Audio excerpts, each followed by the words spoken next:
One. People on the west coast of the United States and even in Arizona have been reporting a metallic taste in their mouths, and in the Pacific Northwest around Seattle, they reported salty tasting rain.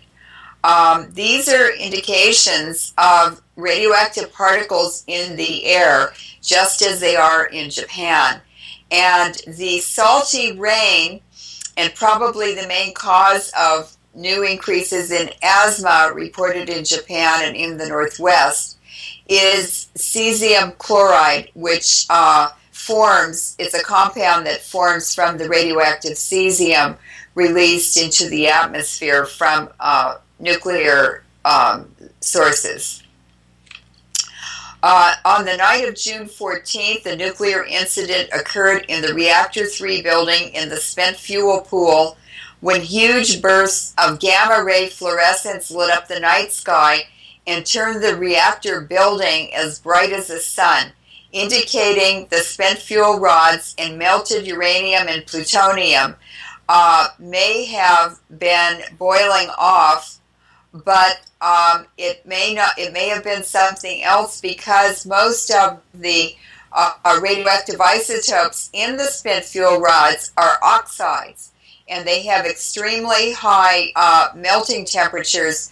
So something certainly was happening, but we're still not sure, and that's still with the assistance of a lot of top-notch nuclear scientists. So this is a very complex situation, and since it's never happened before, there's a big learning curve. But of course, we will learn a lot more about radiation because of this, or accidents.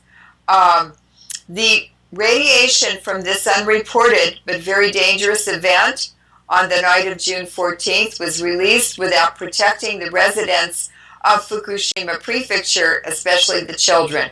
But the radiation was detected at elevated levels from 2:30 a.m.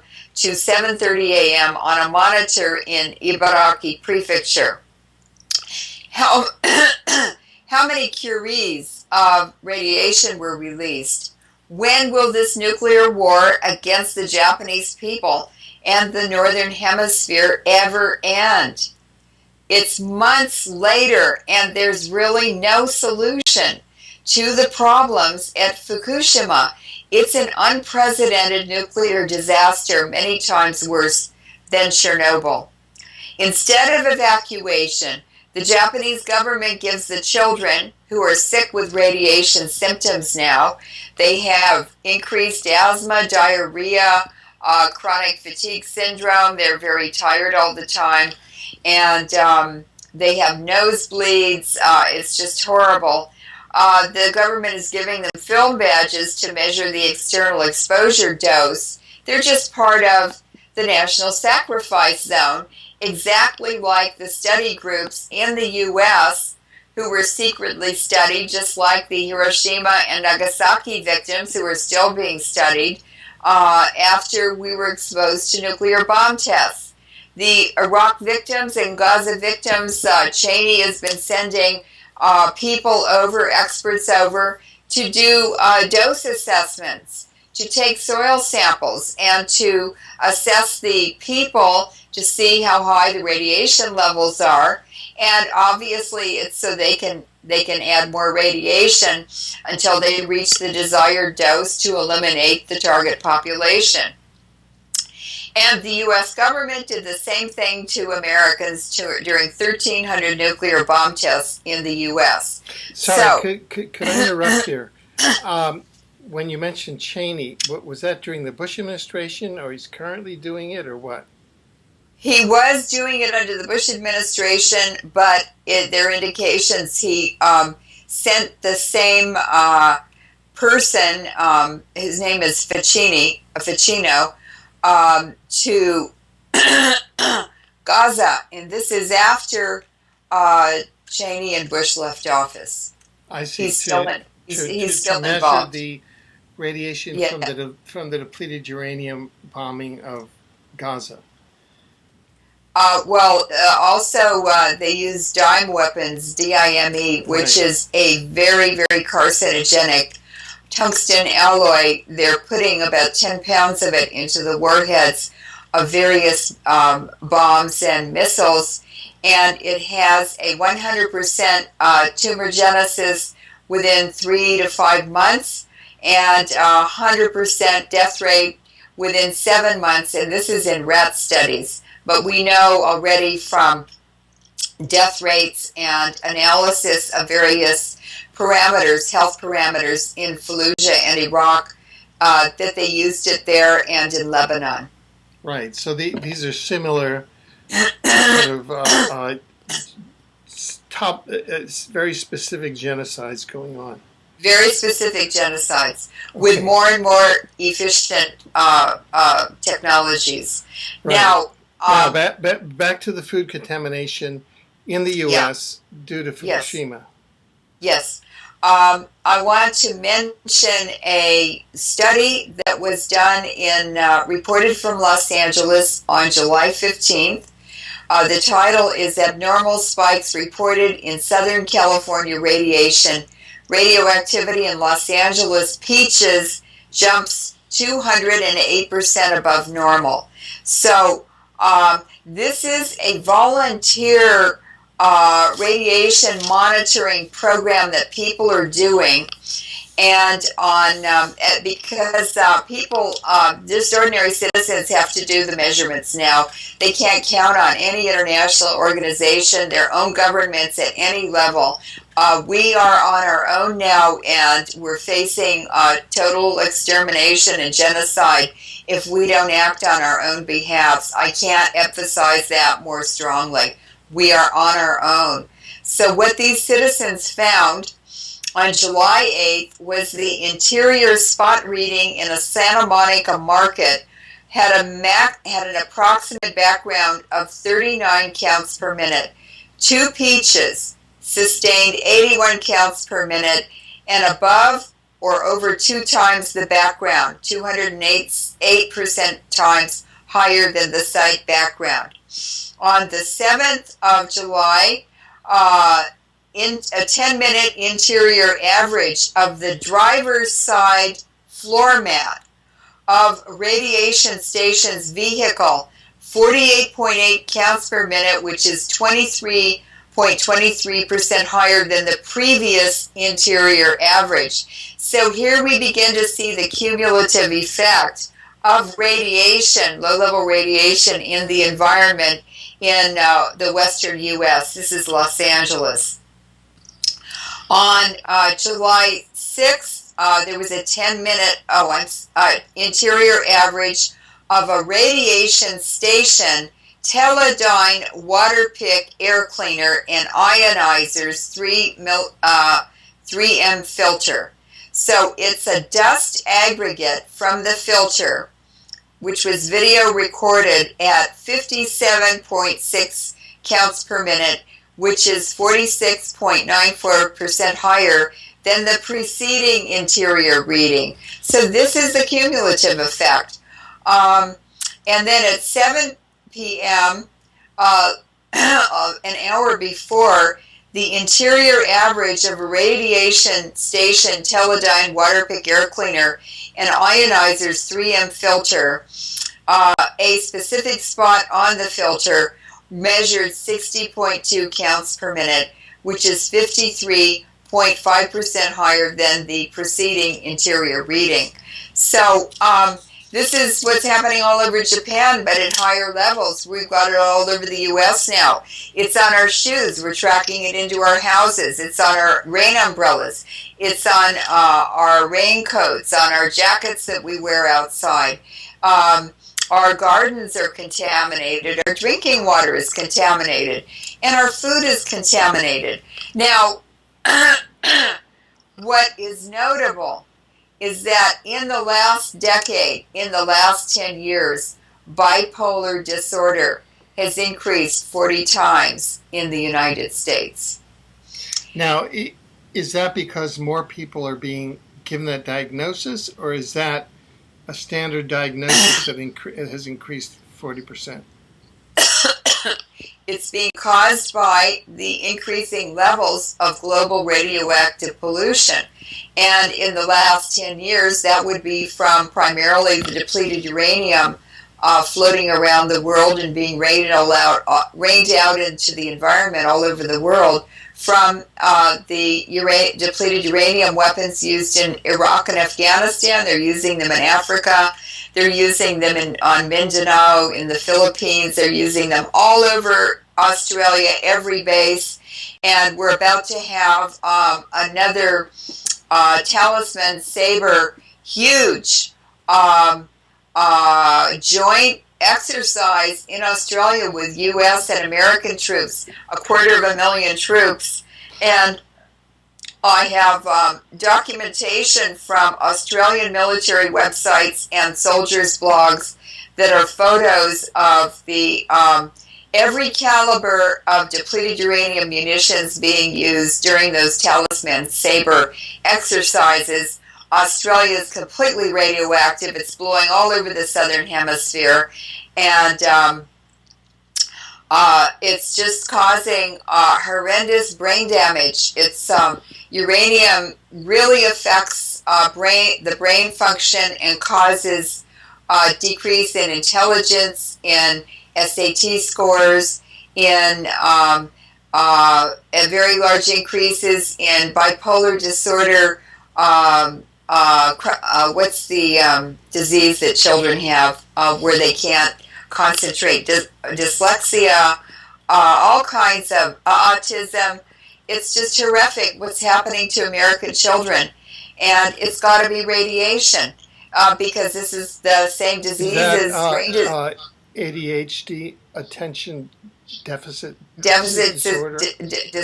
Yeah, these are all were reported also during the nuclear bomb tests.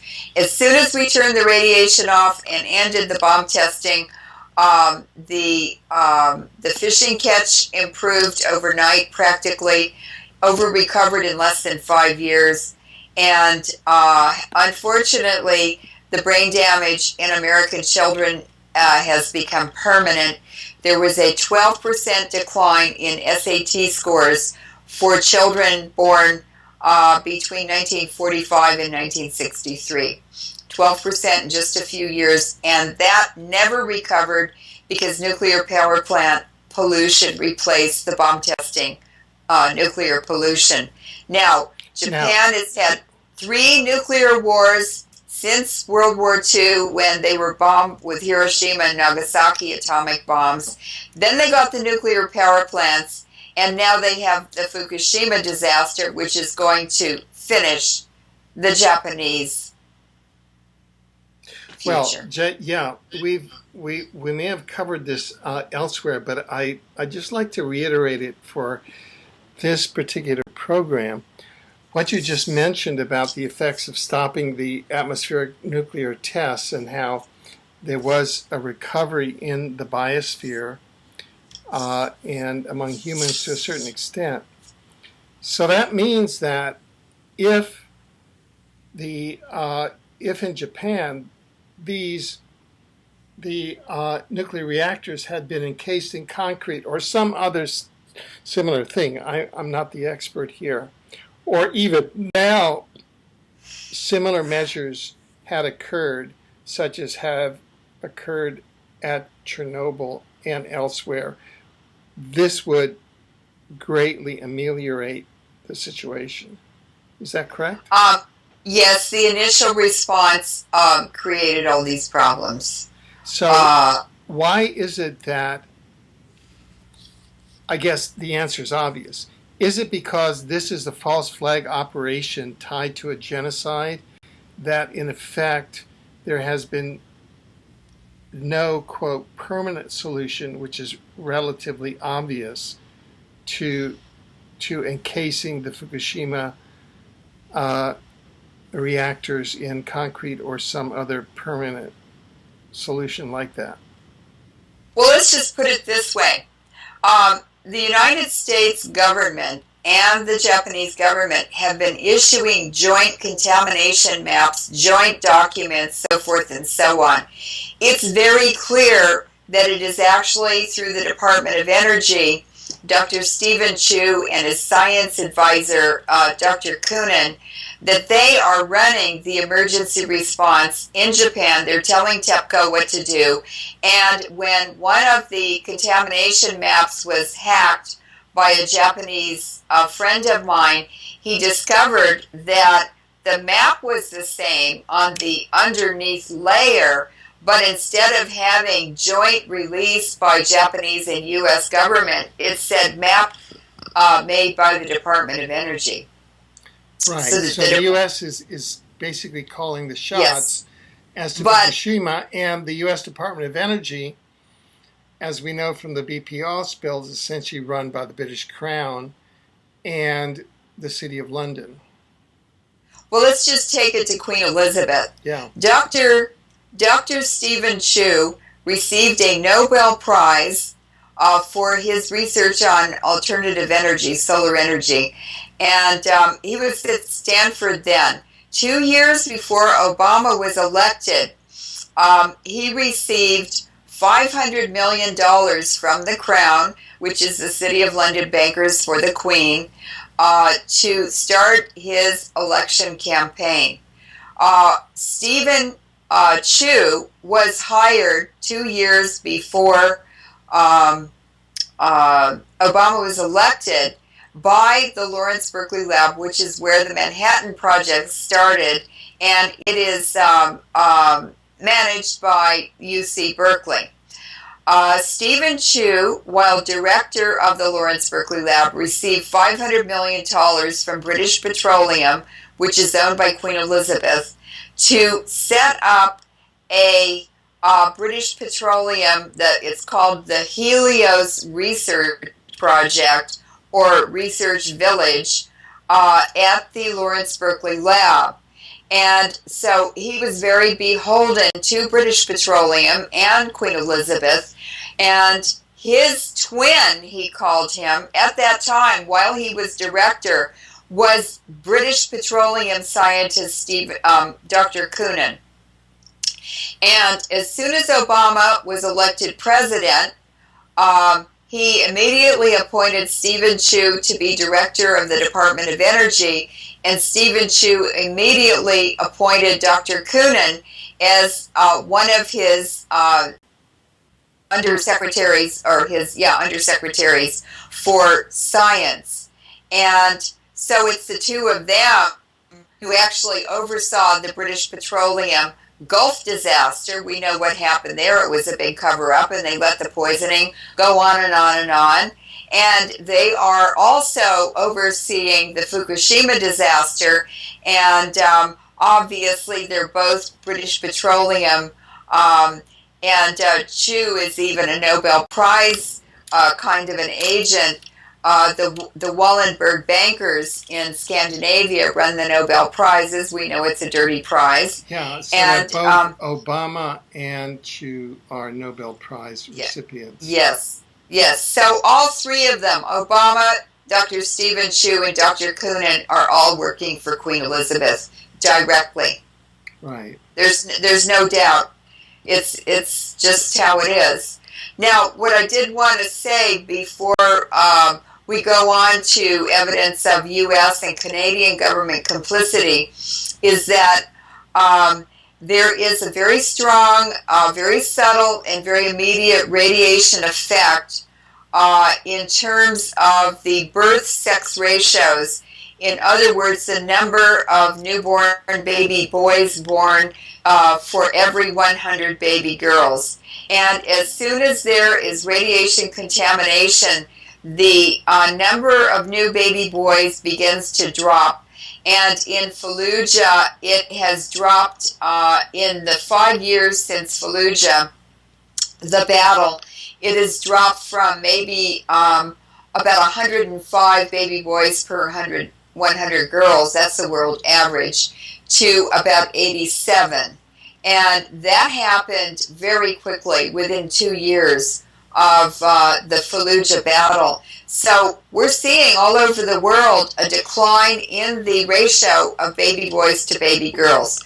And in fact, the Canadian Broadcasting Corporation made a film, a documentary on the disappearing males, the little disappearing male children in Canada, and that's reported all over the United States and other countries, along with a big decline in fertility, very large decline in fertility. Also, a new article published, on June 24th in the Daily Mail in England is that 1 in 5 preschool children in the United States are overweight or obese. And there was an alarming article in a Chinese paper that a toddler, 2 years old, weighed 131 pounds. His mother couldn't even pick him up. He weighed more than she did. Amazing. So this is what they're doing. They're turning the global population of babies and children into the 7 dwarfs at Disneyland. They are mutilating the future of all populations. And they're mutilating the DNA. Yeah, this is part of the nuclear depopulation plan. So as you say, within a couple of generations, we will be down to the 1 billion or the 500 million that has been the plan of the British Crown, Dutch Crown, Rockefeller, Rothschild, House of Rothschild. And not only that, they're culling populations as well. I know that certain ethnic groups are targeted. I know that people with mathematical abilities are being targeted. They're culling them. They're attacking them from cell phone towers and other means and methods, using HAARP, using CIA cancer. And in England, it's been reported that 150,000 people a year are being culled from the English population.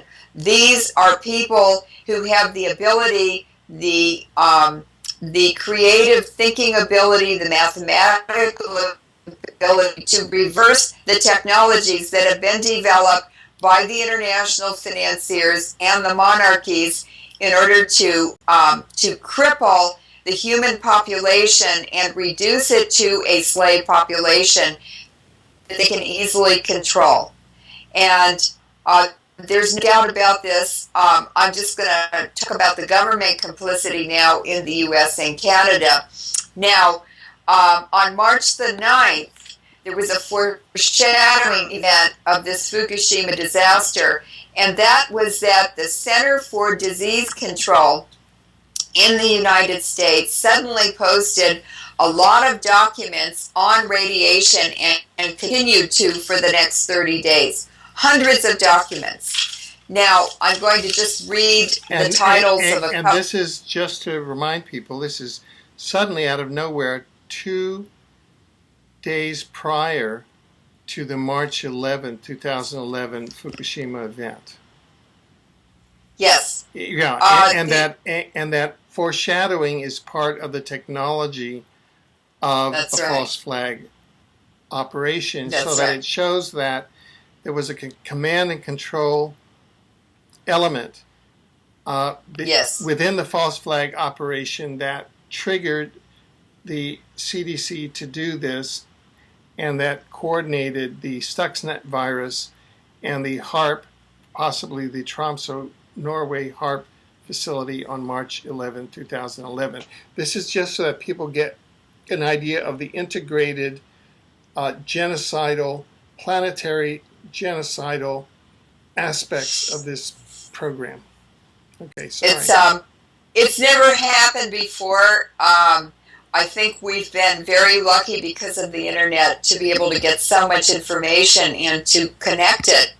And I don't think there are very many people putting this information out. So the audience should not be alarmed by it. It's meant to empower you, not to frighten you. We're doing it because it's happening to everyone and people need to know. So the radiation syndicated pages that the Centers for Disease Control posted have titles like Radiation Emergencies, Protecting Yourself and Your Family. Hold on just a minute. Radiation,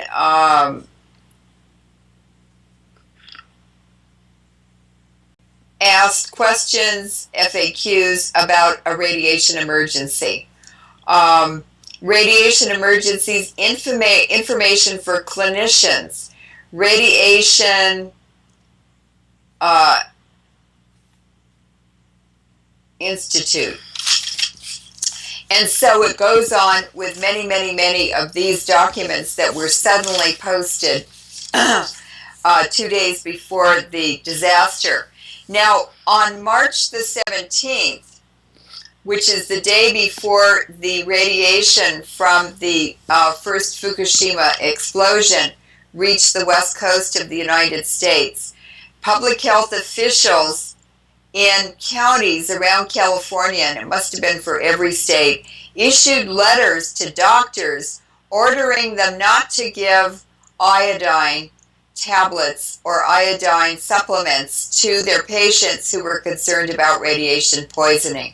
How could a doctor in his right mind prevent his patients from protecting themselves and their families from damage to their thyroid glands? That is a central messenger system in the body that controls, sends messenger molecules to all parts of the body to control functioning. And damage to the thyroid is one of the main causes of this huge epidemic of obesity that we have in the United States. And I just keep saying over and over again, they want to blame it on us, our lifestyles, our genetics, blah, blah, blah. But if it's an epidemic, it's not genetic. It's impossible. So these public health officials in every county issued these letters. I have copies of 2 from different counties in California. On March the 17th and 18th, there were very, very heavy chemtrails being sprayed all over the San Francisco Bay Area, and it's been reported that they were widely sprayed over the West Coast as well, even parts of Arizona. On March the 18th, they were still spraying chemtrails. This was a Friday morning in San Francisco. And this huge vortex appeared in the sky over San Francisco. At 11 a.m., there was suddenly lightning and thunder, and the electricity flickered. And at 11:05 a.m., suddenly tornado alerts came out on the television, and a 2-week downpour started. We should not have been having 2 weeks of rain at this time of year. We have no rain from April or May until November because we have a Mediterranean climate in California. But that downpour started. We get 14 inches of rain on average a year in California. We were getting an inch an hour for hour after hour on many days. It caused flooding of 19 counties in California. The governor announced a state emergency because of all the flooding, but he never mentioned all the radiation. And this is more weather engineering to carry out a more efficient nuclear war, and there's no more efficient nuclear war than that delivered by bombs or radiation that are exploded in rain clouds, and then that's rained out. And so we got a huge dose on the West Coast, and that's why the car floor mats and the building where that volunteer radiation monitoring station is has been reporting such high levels, and they're increasing every day. In terms, I really want to go in my capacity as a war crimes judge here, and in your capacity as a war crimes expert witness, and just begin to ask you. Here we have a HARP facility. That's a facility that was jointly developed by the U.S. and Russian governments. There are at least one of the 20 HARP facilities around the world. Two of them are in the U.S., one in Puerto Rico and one in Alaska. There's probably a great deal of technical knowledge about HARP within the U.S. government, namely the U.S. government, the U.S. Navy, and others. How high does the complicity and the knowledge within the U.S. government, the Department of Energy, David Chu, all these people, do they know that they're using HARP to use weather warfare to ferry the radiation across over to the West Coast and then to create these rain clouds to rain it down on the American people? Who in the U.S. government is doing this? What do they know? When did they know this? And who is doing it? In your judgment, as an expert witness. Well, the three partners that developed HARP are the Lawrence Livermore Lab, the UC Berkeley University campus, and Stanford University. Stephen Chu was at Stanford. He has to know about HARP. He was just moved to the Lawrence Berkeley Lab. When they hired him as director, I said, oh, where's he going next? I knew it was a chess move. And it was a chess move to put him in charge of the Department of Energy. The Department of Energy knows all about HARP. They developed it at their nuclear weapons labs. And so, of course, he knows about it. Dr. Coonan, before he was hired for BP as a scientist, he worked as provost at Caltech. Caltech he was responsible for hiring 35% of the faculty. The new faculty that he hired made up 35% of the total faculty at Caltech. So there he's acting for British Petroleum at Caltech to set up a whole new science direction that would benefit them. And Stephen Chu was working at the Lawrence Berkeley Lab with $500 million of Queenie's money, the Crown money, to set up a whole new industrial park for BP called the Helios Project. So do you think these people know about HARP? Of course they do. HARP is for the Queens and for the oil companies. Of course they know about HARP. Well, do they know that Americans are being genocided with radiation from Fukushima deliberately by HARP? That's my question. Of course they know that. And in fact, Stephen Coonan has a very broad background, but one of his expertise areas is the oceans and ocean circulation and the ocean environment. So it took many decades to set up this Fukushima disaster. And I wrote an article in 2006 or 7 for the Namaste magazine in England. It's called Global Implications of Sellafield, the Irish Seacoast Effect and Beyond. And that article got a very, very large global audience. It also caused the slashing of my face by the University of California at Berkeley. They had it done remotely, and with their directed energy weapons, which they've used on students and faculty since the 60s. That was in an Air Force report.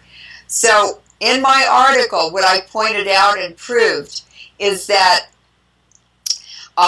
the Sellafield nuclear weapons facility on the coast of Wales, Cumbria really, on the west coast of England, has dumped huge amounts of radiation deliberately from it's a reprocessing plant into the Irish Sea.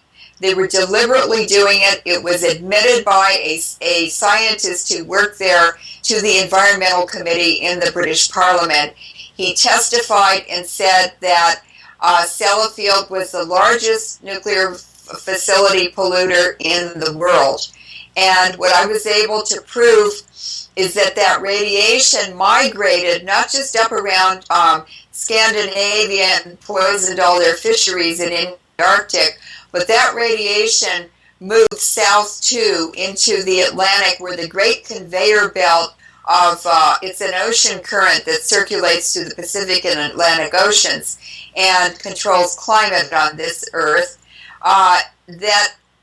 That radiation from Sellafield, even though it was extremely diluted in ocean currents, over a 40-year period, it was carried to India, where it upwelled in the Indian Ocean, washed up on the shoreline, and along with nuclear bomb testing radiation, it was responsible for the deaths of 25 million Indian babies in a 40-year period. So that's the kind of stuff Dr. Coonan has been specializing in, and I believe that the Anchu were active actors in the Fukushima disaster and the harping of the tectonic plate zone where the Fukushima earthquake occurred. There's never been a magnitude earthquake in Japan in 1,200 years. There's never been a 131-foot tsunami in Japan in 1,200 years. These are unprecedented, off-scale events that are not natural. Right. Now, just to take it one step further, the Department of Energy clearly is culpable, David Chu and his deputy. Let's go to the executive, the presidency and the vice presidency. In your opinion, as an expert witness, do you think President Barack Obama is knowledgeable and knows at this time, and Vice President Biden, that the U.S. is actively bombing its citizens on the West Coast and now in the Midwest and Southeast to Southwest with radioactivity from Fukushima? Well, I think there's some very strong indicators. Number one is that President Obama took his wife and daughters to the Southern Hemisphere for the first 2 weeks after the Fukushima disaster. He never said a word to the American people. He split. He left us. He dumped us. He committed treason. American people against the North American people, against the Northern Hemisphere nation. Of course he knew about British Crown. On behalf of the British Crown. On behalf of the British Crown. Yeah. And I'm sure that Stephen Chu and Coonan, I mean, all of these scientists have to, and the politicians, everybody has to be aware of what's happening so that they are put in key positions where they can control the emergency response, they can control the flow of information. We saw this happen with 9/11. A Rockefeller agent was put in charge of the EPA, and she denied that there was any danger in the air. And yet EPA officials monitoring the 9/11 site right when it was happening, people were running in every direction trying to get out of there. The EPA officials were in full protective gear with air tanks on their backs, walking around among the citizens scrambling for their lives. Of course they know. Right. So that basically when we're talking about people like Chu, the Secretary of Energy of the United States, his deputies, even you're saying there's some evidence that even the President of the United States, Obama, and perhaps his Vice President, can be considered as British spies. Yes. Yeah, we've had CIA dictators since George Herbert Walker Bush. Every single one of them. Yeah. We're under a CIA dictatorship. Yeah, and the CIA essentially answers to the British Crown. It does not answer to the President, nor does it answer to the U.S. Congress. Obviously, it answers to the British Crown and the City of London and the Rockefeller groups. Well, the CIA and the Mossad, the Secret Service in Israel, were both created by MI6, the intelligence agency in Britain. So right. they work for the British. Right. So the FBI works for the British. The FBI is the secret intelligence agency for the Federal Reserve, and the CIA is the secret intelligence agency and arm of MI6. So that is why we can now say and find the logical train of culpability, why we can say that at different levels of culpability, sure, it goes up to the British Crown, and further down the pyramid, agencies of the U.S. government, starting with the President, are knowingly genociding the U.S. people with radiation from Fukushima, using weather warfare capabilities and raining it down on them. With a smile on their faces. And now it can be measured in 35% spike in infant mortality.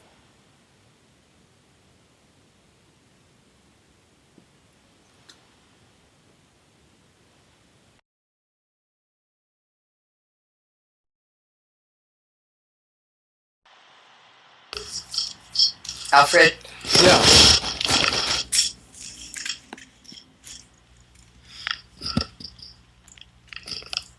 Alfred? Yeah. Hi. Just bring your camera back on if you can. Oh, okay.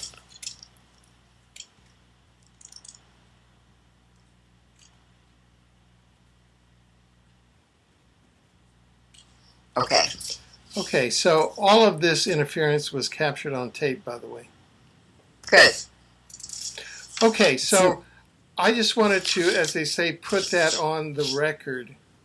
As to culpability, we're talking about U.S. complicity. As to war crimes, culpability and complicity in terms of officers and officials of the U.S. government. Complicity in genocide. Yes, and okay, the U.S. nuclear regulators have also weakened safety rules. They've relicensed very old, 64 old nuclear power plants in California, in the United States, that should never have been relicensed. 40 years is how long they were designed to operate. They're 40 years old, and they should be scrapped. And the nuclear regulators have relicensed them. They have increased the exposure limits for radiation exposure. They will not report anything in contamination in drinking water or food or the air. They're reporting nothing to the American people. It's not any different than Japan. It's just more subtle, and it's more covert and hidden. Right. Exactly. Well, we have about 15 minutes left in this 60-minute segment. What are some of the other indicators of U.S. and Canadian government complicity in this genocide? Well, this is very interesting. I received an email from someone, and she asked me to do something, and I said I have to know who's involved and so forth and so on. And it turns out that the names on the email, she wouldn't tell me, but I looked up the names on the email who she had CC'd One of them was Dr. Barclay G. Jones. And the reason I was interested is because she told me she had been to a meeting at the IAEA in Vienna 2 months after the nuclear disaster in Fukushima, and she met with TEPCO officials, with this Dr. Barclay G. Jones, with IAEA officials, and with Mr. Wataru Mizumachi, who I mentioned earlier as the sort of the liaison between the nuclear establishment internationally and U.S. Now, Dr. Barclay G. Jones was going to provide her with instruments to analyze the internal radiation levels in TEPCO officials.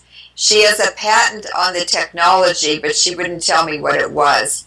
And so I looked up Dr. Barclay G. Jones. Well, he's Canadian, but he is the chair. He's 72 years old, and he is the present chair of the Department of Nuclear, Plasma, and Radiological Engineering at the University of Illinois. He has academic positions on committees within the university and within consulting. Some of his consulting activities have been with the Argonne National Lab, that's DOE,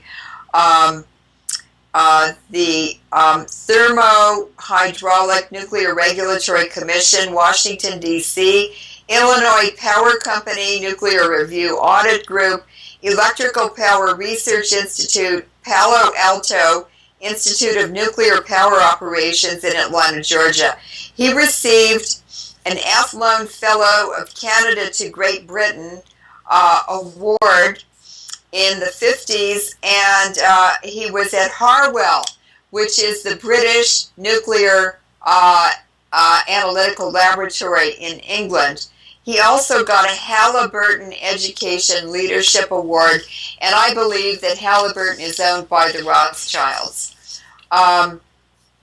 He got an Edison Electric Institute's Power Engineering Educators Award, American Nuclear Society Fellow, Power Engineering Educator Award, Edison Electric Institute, that's probably Rockefeller, and an Outstanding Professor Award from his own department. So he is very, very, very tied in to the nuclear establishment. Canada, Britain, and the U.S., all three. He is a key player, and that department at the University of Illinois Champaign is very, very, very tied to the Health Physics Society. And I'm telling you, these people are dumb. They're really dumb people. Now, some of the conferences they've had, I wrote down the different interests who were represented. There was this is the network that we're talking about that put this nightmare together and is now doing the cover-up. June 22nd, 2009, they had a big Health Physics Society conference, not just health physics, but other aspects too. And this is posted on the University of Illinois website, which means it was very important and they were very involved.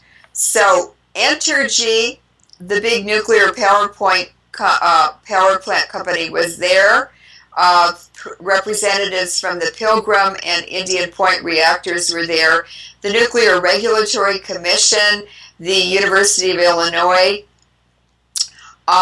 the Nuclear Engineering Institute, NASA, the American Nuclear Insurers. Isn't that interesting? The insurance companies were there.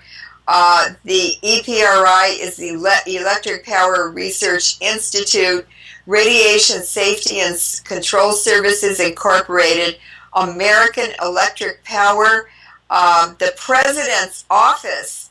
President Obama sent from the Office of Management and Budget, a representative. Areva was represented from France. Wataru Mizumachi represented the Japan Nuclear Engineering Society. He was from Tokyo. PG&E sent a representative from the Diablo Canyon Power Plant.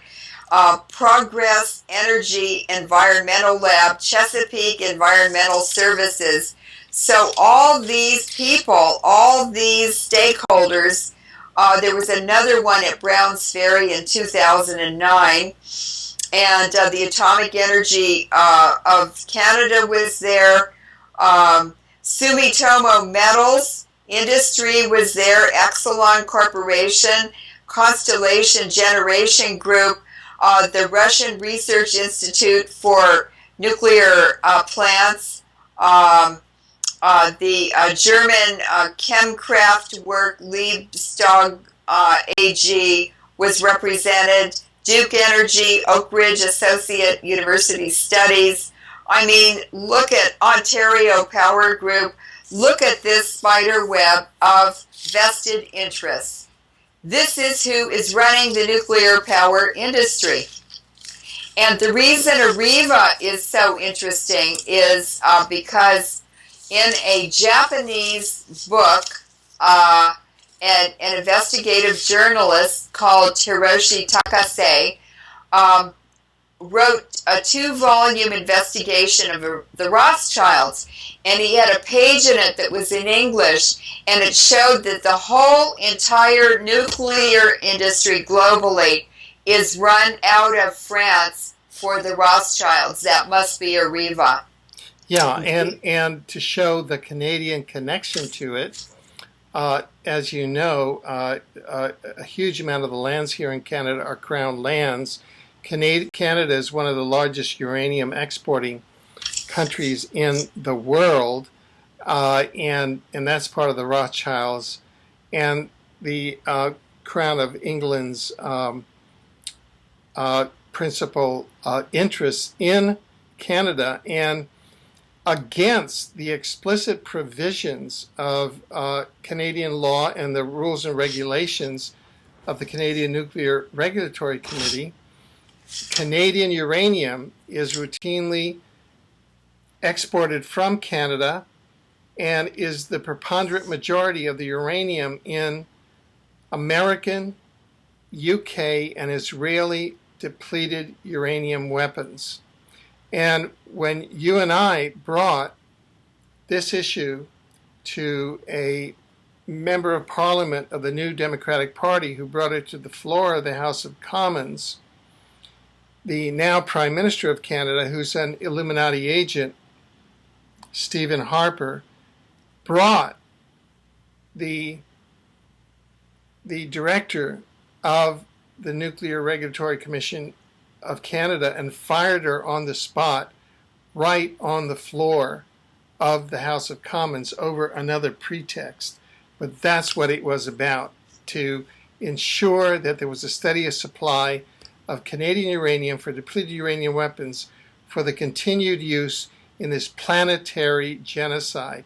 So we've named plenty of names here, from Stephen Harper to Barack Obama to David Chu, his assistant, to President Obama, to Vice President of the United States, to Elizabeth of Windsor and her consort, to the Rothschild family, to the Rockefellers headed by David Rockefeller, who should be in the dock for war crimes. I'd like to name one more name. In another one of these conferences that was held in 2008 in Florida, I found a link between the Memorial Sloan Kettering Hospital to this nuclear industry. And one of the attendees was a medical doctor, Dr. Ludwig Feinendegen, who was from UC San Francisco, the University of California at San Francisco. He had been there, but he's at Memorial Sloan Kettering now. And He he's the one who has been promoting low-level radiation cell biology research update. But Dr. Feinendegen is the one who's promoted hormesis. And that's really interesting because the University of California is the major weapon of mass destruction developer for all of the international financiers. And they were the management contractor and the developer, co-developer with the Soviet Union of HAARP. Right. And it was developed at the Lawrence Livermore National Lab, where I'm a whistleblower. And here is the one of the main promoters, a medical doctor of hormesis, which is a fantasy or a hypothesis or a disinformation meme that has been promoted broadly that low levels of radiation actually benefit your health. It's the opposite. Low levels of radiation, especially chronic exposure, which we're facing now for centuries, is an extremely dangerous thing to public health and the environment, because low-level radiation per unit has a higher biological effect, a more dangerous biological effect than higher levels. And there are complicated reasons to explain it. But basically, at high levels, there's so many free radicals from the radioactive particles in tissue that they run into each other and cancel each other. And it's the free radicals that cause a lot of the damage. So at low levels, they're very far apart, and they do more damage because they have to pair up with electrons by stealing them from molecules that make life possible in the cell. So there we have all of the ties right to UC San Francisco. And Alfred, I was attacked physically outside of my apartment on September 20th, 2010 in Berkeley, California by a man I had never met or seen. He is the keeper of the RNA database, ribonucleic acid database at UC San Francisco. And he's the one who physically attacked me in front of my apartment. I've never met him. I didn't even know who he was. And it's because of the things that I've been exposing. Right. And so we can now see through this forensic evidence and by tying it into all the hierarchy of government and offices and responsibilities that we have done, we can see how what we could call a catastrophic timeline has been created of a radiated Earth that will be going forward. And that's a catastrophic timeline. Now, just to let people know that there is science out there that says there are parallel timelines and there's a positive timeline, and we can opt into that one. That's my humble opinion. We have about 3 minutes left in this segment. Okay. And I'm just wondering, I'd like to tie it all together. Oh, good, great. What I want to say, and I'm sorry for interrupting you, but I wanted to slip this in, is that Prince Philip, who is the consort of Queen Elizabeth, the British monarch, and Prince Bernhard, who was the consort of Queen Juliana, the Dutch monarch, both were Nazis. They're both German. They were German princes who married two crown princesses, and Prince Philip went to a Nazi school in Germany when he was 16. The leader of that school left Germany, and he went to Scotland and started Gordonston, which is where most of the ruling elite send their sons, including the crown prince and princes of the British monarchy. Queen Elizabeth has practically 95% of the ownership of uranium supplies and mines around the world, because she owns the mineral rights to all of the British Commonwealth. It's her personal wealth.